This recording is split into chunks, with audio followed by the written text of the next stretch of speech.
Bom, em primeiro lugar, muito obrigado. Sr. Presidente da República, muito obrigado. Eu sei que está aqui com um esforço pessoal de uma reunião. Estar aqui para mim é realmente muito importante. Ao Sr. Presidente da República, Aníbal Cavaco Silva, também o meu maior agradecimento. E a todos os que estão aqui, Sr. Dom Rui Valério, Srs. Ministros, todos os amigos, os artistas, os homens e as mulheres da cultura que estão aqui hoje comigo. Eu começava, sem dúvida, por agradecer à Fundação Carlos Gulbenkian, ao Presidente António Feijó, à minha querida também sempre Presidente Isabel Mota, por estarmos aqui hoje. É um momento tocante, é tocante ver tantos amigos, tantas pessoas que estão aqui hoje connosco na apresentação deste livro.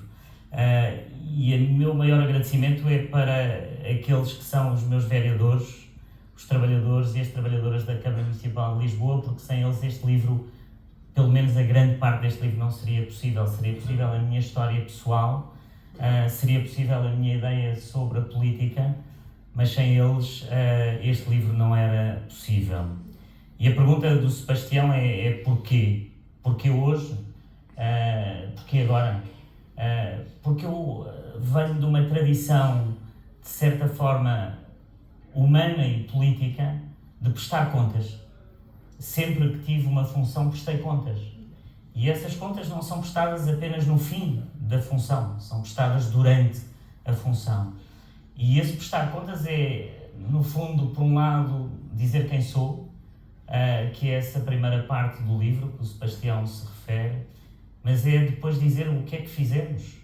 E o que é que fizemos em situação tão difícil, em minoria, com as dificuldades do dia-a-dia, da governação de uma cidade, e mostrar às pessoas exatamente porque é que eu, como político, olho para a política desta maneira. E o nome deste livro, ele tem muito, aliás, eu acho que o nome do livro diz tudo aquilo que eu quero dizer, é que a maneira como eu lidero é mesmo com as pessoas. Aliás, quem me conhece sabe que sou totalmente transparente, e essa transparência tem algo de muito positivo, é que as pessoas sentem que eu sou sempre verdadeiro. Às vezes também tem negativo quando não quero mostrar as minhas fraquezas, e mostro, porque sou incapaz de não mostrar e porque elas saem naturalmente. Quando estou aqui preocupado, mas onde é que estão sentados? E não está sentado, não está bem sentado, e o outro lá atrás não há lugar, e o que é que estamos a fazer? E estão aqui por mim. E quando estava, e pedi ao Rui Macena, que agradeço tanto, porque precisava de ouvi-lo, porque, Rui, tu acalmas-me, a serenidade da tua música é absolutamente incrível, não é? Eu sabia que havia um burburinho muito grande, e então eu achei que era bom vir aqui, mas era mais terapia, era estar aqui para foi uma sessão aqui de terapia em conjunto.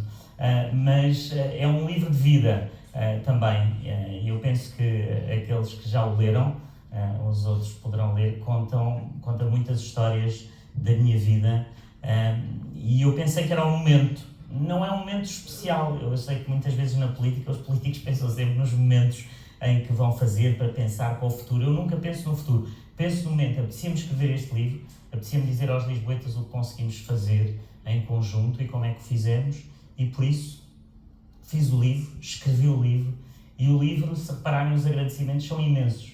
E eu pensei ainda aqui, mas não vou fazer um agradecimento específico, eles são tantas pessoas que me ajudaram a pensar, a ir ao meu passado, a pensar naquilo que fiz, a escrever, a olhar, a reler, e de todos eles estou muito agradecido. Falar um bocadinho desse passado, antes de irmos ao livro, e também falarmos um bocadinho da atualidade, porque acho que a atualidade também o justifica, mas falando um bocadinho da sua história. De certo modo, o engenheiro Carlos Moedas é o caso perfeito, é o exemplo perfeito de uma história de sucesso europeu no final do século XX. Veio de uma região remota, de um país pequeno, da coesão, esteve nas primeiras edições, nas primeiras versões do programa Erasmus, foi estudar para a França, tornou-se engenheiro civil, o seu primeiro emprego foi numa capital europeia, foi em Paris, trabalhou no Douro, na entrevista de vida que me deu há mais ou menos 8 anos, referiu que o seu primeiro trabalho foi em saneamento e esgotos, e depois chegou ao topo da política europeia, foi comissário europeu e hoje é presidente de uma grande cidade europeia. A minha pergunta talvez esteja um pouco desconfortável, mas acha que esse sonho europeu que a sua saga pessoal, no fundo, acaba por representar, o Carlos Moedas conseguiu, não é?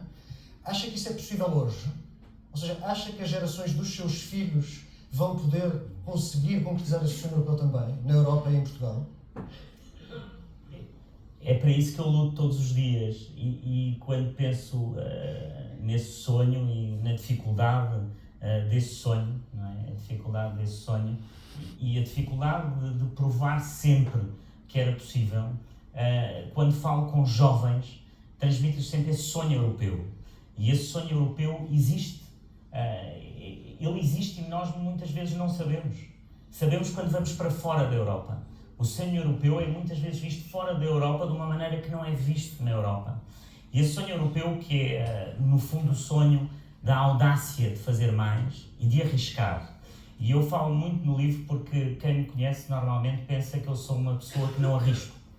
Há uma percepção, às vezes, que não arrisco. E a minha vida tem sido sempre o contrário, tem sido tomar enormes riscos. E estes enormes riscos são tão importantes na vida. E sobretudo para os mais jovens, e estão aqui também muitos jovens, são aqueles para que eu falo sobre esse sonho. Esse sonho vem da capacidade da pessoa nos momentos mais difíceis de tomar decisões difíceis sem medo de as tomar, e a minha vida foi feita disso. Eu estava-me a lembrar, falava do sonho.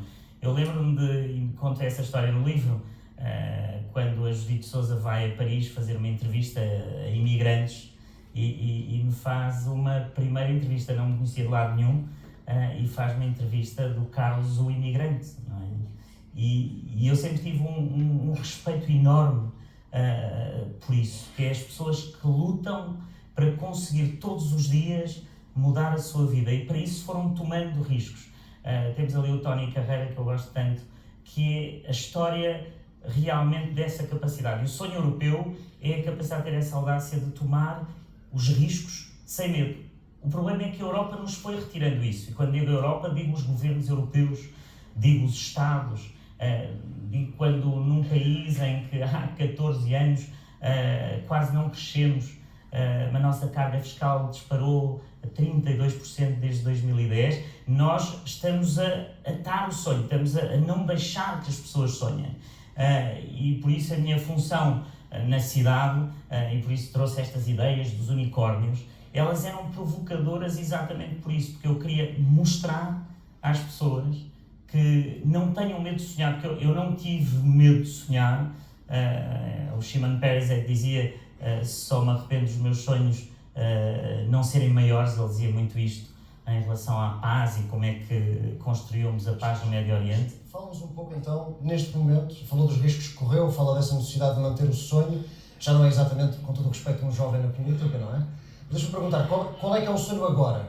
O livro fala muito daquilo que foi feito, sem dúvida que foi feita alguma coisa, que tem trabalho mostrado aqui na cidade, mas nem que seja nos próximos 2 anos, ou nos anos a seguir a esses, qual é que é o sonho a seguir?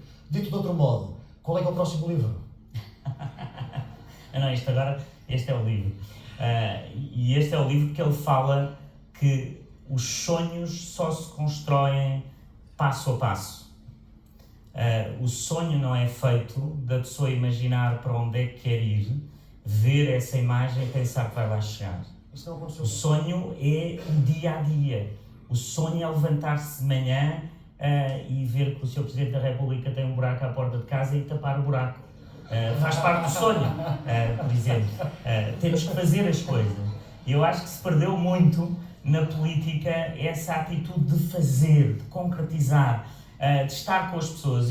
Portanto, o sonho, eu digo sempre, tenho sempre uma dissonância cognitiva entre o dia-a-dia que tenho, a resolver os problemas às pessoas. Estou constantemente a resolver problemas através do telemóvel, de tudo o que podem imaginar, mas depois é construir esse sonho da cidade, da cultura e da tecnologia. E eu penso que Lisboa tem a oportunidade do momento. Nós somos a cidade do momento e se conseguirmos agarrar essa oportunidade, nós podemos ter aqui não só a capital da inovação, que já somos, mas também uma capital cultural e de criatividade incrível. Mas para isso é preciso ir construindo todos os dias, ou seja, eu costumo dizer, eu vou bater à porta dos unicórnios. Vou lá bater à porta, dizer para virem para Portugal, para terem um escritório com 10 pessoas, porque se tiverem um escritório com 10 pessoas, depois têm 30, têm 40.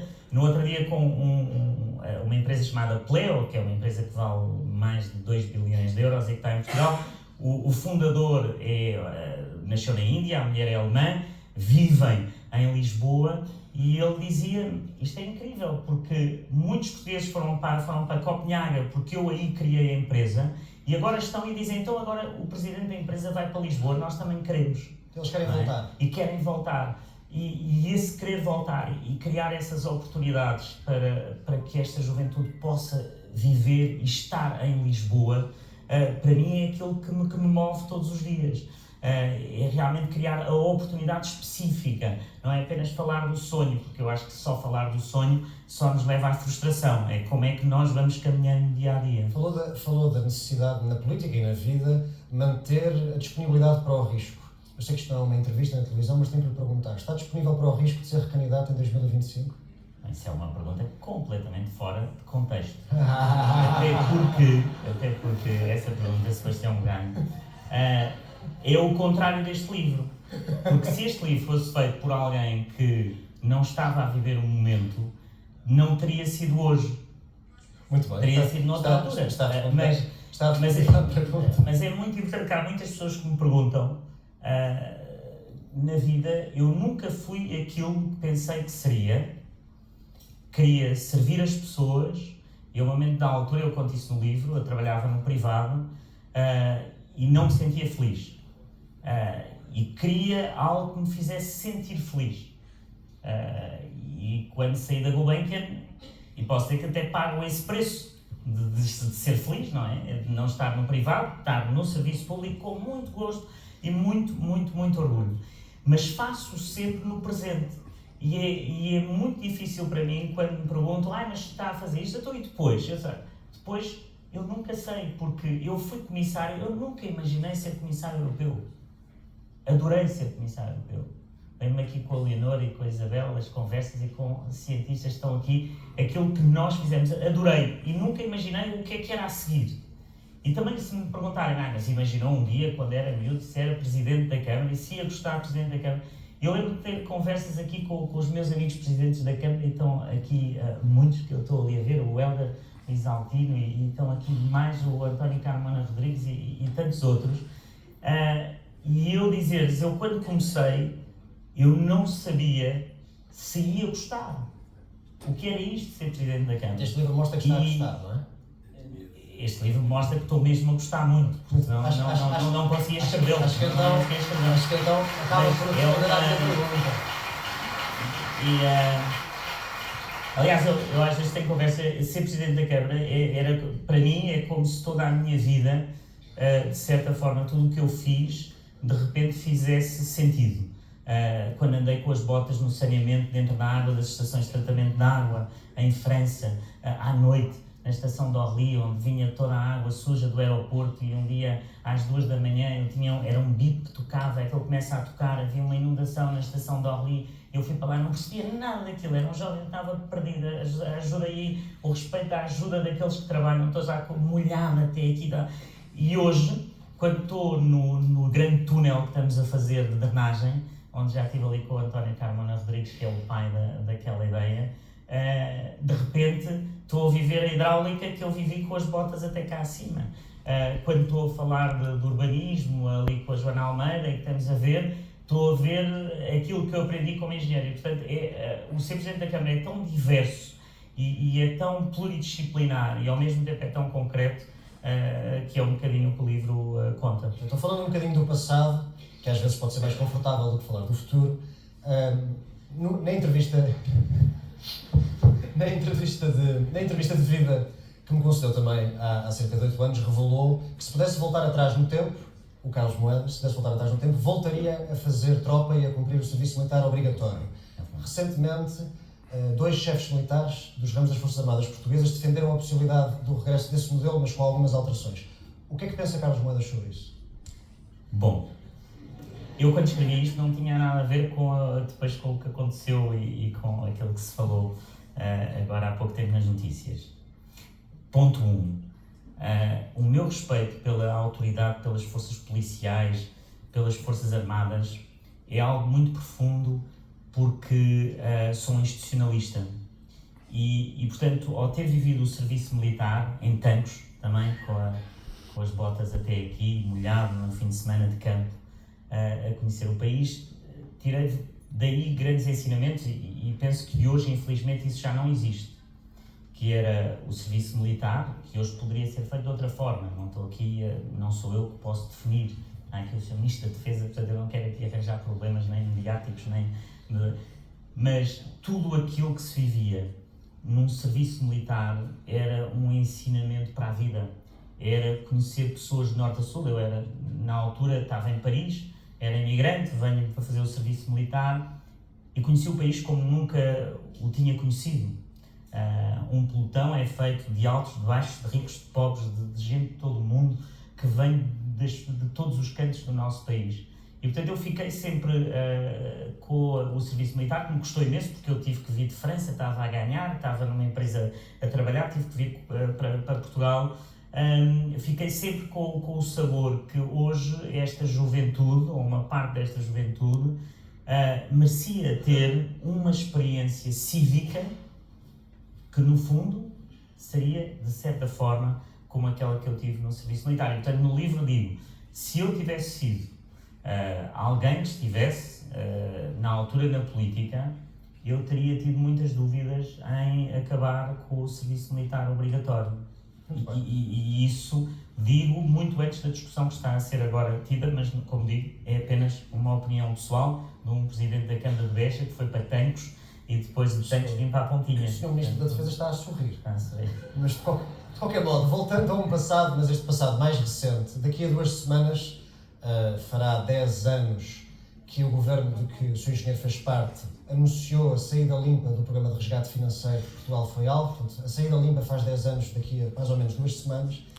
E no dia em que foi anunciado que Portugal sairia do programa de intervenção externa sem um programa cautelar, o então Primeiro-Ministro disse foi para salvar o projeto político consensual e mobilizador destas 4 décadas, o projeto de uma democracia europeia com um Estado social forte e uma economia social de mercado próspera, que executámos este programa tão exigente. Carlos Moedas, acha que os portugueses entendem assim, ou algum dia vão entender aquilo que se passou entre 2011 e 2015 como a salvação de um projeto consensual e mobilizador? Eu acho que eles perceberam, até se ganhámos as eleições e tudo a seguir a esse projeto. Portanto, acho que se percebeu, mas acho que isso foi... mas eu gostava para mim, esse período da minha vida foi mesmo um dos períodos mais difíceis da minha vida. E, portanto, eu no livro conto um pouco daquilo que foi algo tão duro, passar por aquele período com aquelas responsabilidades, e eu penso que não houve nenhum período ou outro da minha vida que tivesse aquele grau de dificuldade, aquele grau de trabalho, de noites e noites e dias e dias e dias para salvar o país. E isso tem que ser dito, porque foi mesmo muito, muito difícil.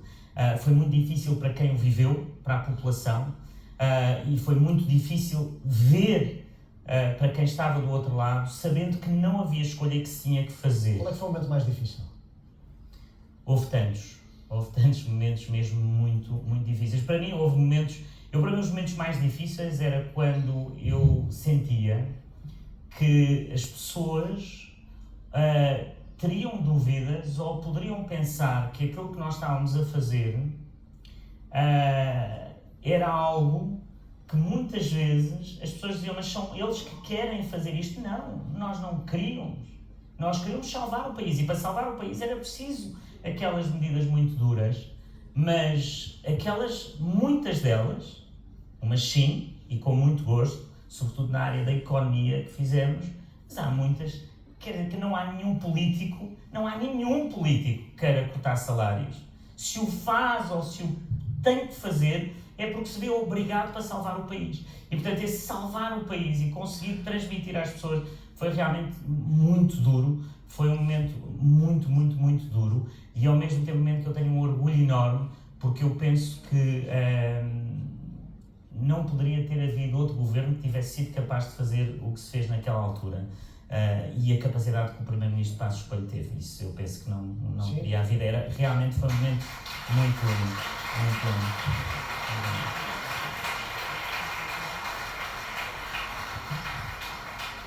Apesar disso, e sem querer estar aqui a fugir ao contexto amigável da nossa conversa, tendo lido o livro, na obra que aqui apresentamos, Carlos Moedas é crítico, abre aspas, da comunicação estratégica desse governo, e conta um episódio bastante revelador, em que, na altura, era secretário de Estado adjunto do Primeiro-Ministro Passos Coelho e dá uma entrevista na televisão onde se refere, abre aspas, ao memorando da Troika. E depois um colega de governo, o então Ministro das Finanças, Vítor Gaspar, no fundo fez um telefonema a dizer que tinha gostado muito da entrevista, menos da parte em que tinha dito o memorando da Troika e não o memorando do governo. Portanto, havia aqui uma divergência, pelo menos na forma de comunicar quem é que tinha a vontade de implementar aquele conjunto de medidas. A divergência é bastante clara no livro, não é? A pergunta que eu gostava de fazer é: acha que a direita democrática, ou que o PSD, já aprendeu essa lição em relação à comunicação e à estratégia comunicacional?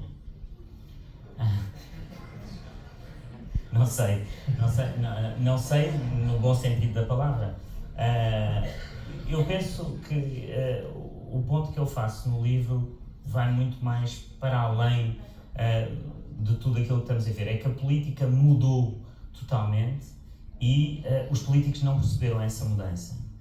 E eu faço, bom, já para ficar claro, obviamente eu tive esse desacordo com o ministro Vítor Gaspar. Eu achei sempre que se devia dizer que o memorando era da Troika, não o nosso, porque ele não era meu. Aliás, ele nem sequer era o programa de governo de Passos Coelho, era um memorando que se tinha que cumprir, e portanto nós tínhamos que cumprir e tivemos que o fazer, mas ele não era nosso. E isso é muito importante para mim dizê-lo.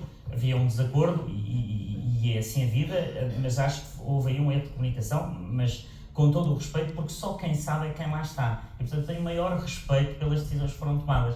Mas na altura tivemos algumas discussões, eu disse a minha opinião sobre essa comunicação a quem de direito. Mas eu penso é que não se aprendeu ainda na política que a política mudou. A política vem realmente, eu falo, ainda no outro dia falava numa conversa, num outro evento que tive com o Sr. Presidente Cavaco Silva, sobre este ponto da política horizontal e vertical. E nós vivemos um mundo que era vertical, institucional, físico, e o mundo digital, que é horizontal, que atravessa todas as barreiras, que não respeita, de certa forma, o físico, vem mudar a maneira de se fazer política. E, portanto, aquilo que os partidos têm que perceber hoje é que a maneira de fazer política, de certa forma, sem desprimor para os partidos políticos, que são muito importantes, ela tem que ser feita acima da discussão política pura e tem que ser feita no concreto para as pessoas.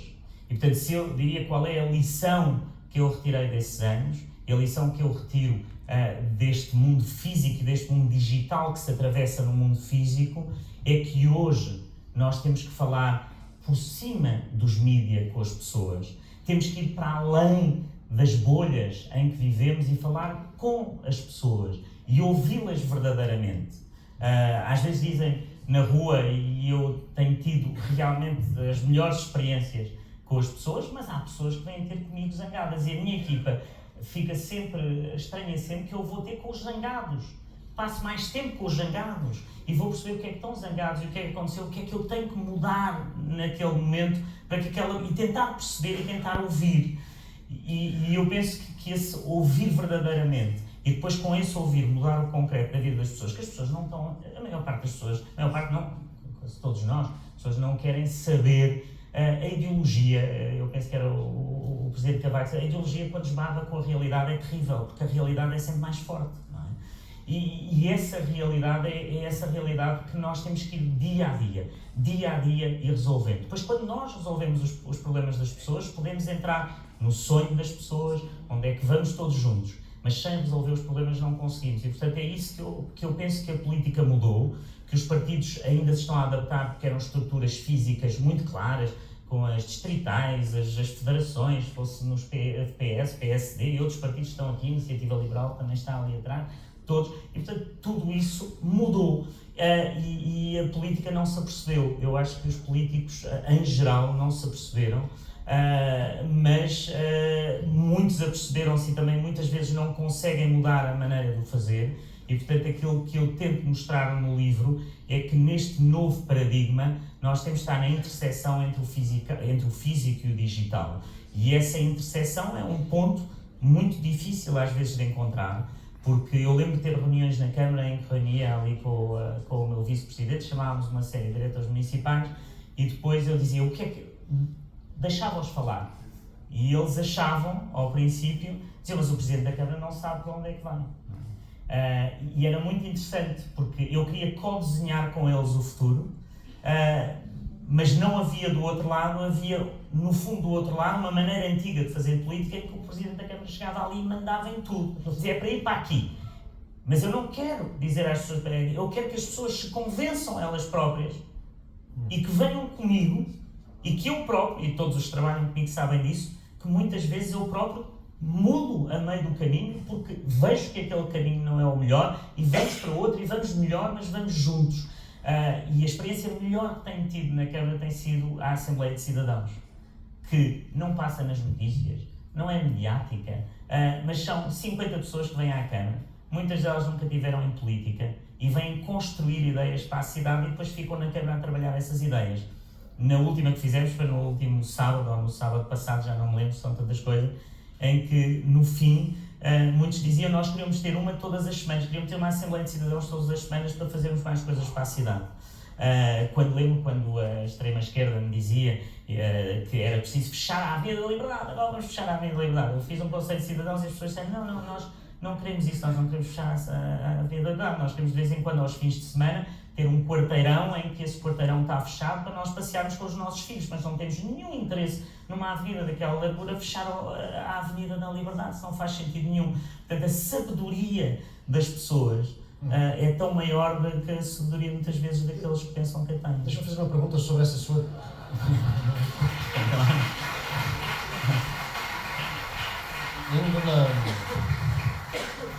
Indo ao encontro da sua linha de raciocínio, e isso fica muito claro da leitura do livro, há uma defesa de uma forma de fazer política diferente. Essa é a expressão que Carlos Moedas usa. Uma forma diferente de fazer política, acabou de defendê-lo ainda agora também, uma mais próxima das pessoas.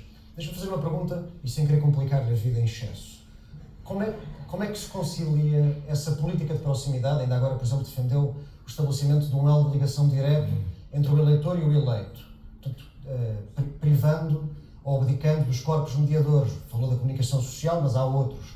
Como é que se concilia esta política de proximidade, quase uma defesa da democracia direta, com a preservação das instituições democráticas, que, nomeadamente, o Carlos Moedas também representa, pelo PSD, pela Câmara de Lisboa, estando ao serviço do Estado? Como é que isto se faz? Como é que se preserva as instituições e, ao mesmo tempo, tem essa política de proximidade tão direta e tão ativa? As instituições tornaram-se, hoje em dia, tão transparentes e bem, que no fundo as pessoas querem participar nas instituições, mas olham para as instituições e sentem-se longe delas. E eu penso que aquilo que nós estamos a viver hoje, que é como é que nós passamos daquelas ideias, que eu chamo ideias um bocadinho primárias de participação dos cidadãos, que era dizer às pessoas que queriam uma estátua ou se queriam uma rotunda, para que as pessoas construam connosco essas ideias. E isso é muito interessante nestas assembleias que faço de cidadãos, e que, no fundo, as pessoas chegam e, no fim de tudo aquilo, não são elas percebem porque é que é difícil. Ou seja, nós tínhamos uma ideia de alguns cidadãos que era uma árvore em cada esquina. E as pessoas pensam que uma árvore em cada esquina é fácil. Esquecem-se que é preciso um parecer da direção de mobilidade, um parecer do ambiente, um parecer de não sei... E tudo isso as pessoas não sabem que existe. Mas quando nós as confrontamos e as pomos a trabalhar connosco, a ir às reuniões de Câmara, elas dizem, então agora percebo porque é que a política não é esta varinha mágica.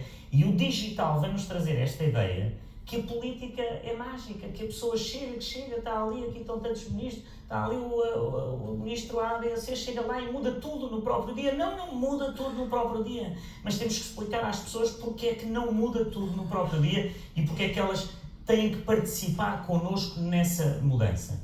E, portanto, esta experiência que temos feito é interessante porque depois os próprios trabalhadores da Câmara também querem ter a sua própria Assembleia de Cidadãos dentro da Câmara, porque eles também não falam uns com os outros.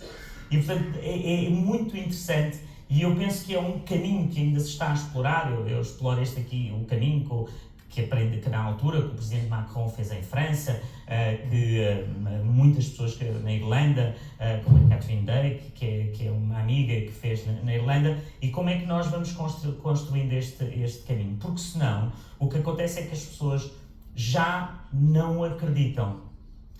E esse não acreditar vai minando o sistema. E eu sei que sou muito duro às vezes e tenho pago o preço por dizer que eu tenho muito medo da extrema esquerda e da extrema direita. Tenho muito medo. Tenho medo para os meus filhos, tenho medo para o que eu tenho, sinto esse medo. Mas sei que não é fácil dizer isto. E não é fácil para um político assumir isto e tenho tido os meus momentos. Mas hoje o mais difícil é ser um político moderado. É mesmo difícil. Pois, o Carlos Moedas, numa entrevista recente, defendeu, por exemplo, que a escolha do PSD agora para as eleições europeias que se avizinham devia ser um cabeça de lista, o seu termo é, estou aqui a citar, moderado aguerrido. De certa maneira, as suas intervenções partidárias também têm tido essa moderação mais aguerrida. Talvez até um pouco contrastante com o início do seu percurso político. É mesmo essa a única forma de sermos moderados hoje em dia? Eu acho que sim, porque, no fundo, o moderado caracterizava-se pela própria moderação do seu discurso. E ser moderado no discurso contra os populistas não funciona. Nós temos que ter uma certa assertividade na moderação que não existia. E isso foi, de certa forma, criando esta polarização que é terrível para as instituições, à esquerda e à direita. E o caminho que nós temos que fazer na política é realmente o caminho de defender as nossas ideias com muita força nessa moderação. Porque a moderação não pode ser deixarmos ir comendo por a esquerda e pela direita, à direita e à esquerda, porque se nós nos deixarmos ir, aí é o fim. E, portanto, a moderação implica muita força, muita assertividade e, às vezes, também risco pessoal, risco político, e eu tenho tomado esses riscos, porque eles são muito importantes no momento que vivemos e são muito importantes, sobretudo, para o futuro dos nossos filhos, porque esses extremos querem realmente destruir as instituições. Não tenhamos dúvidas que esses extremos querem destruir as instituições.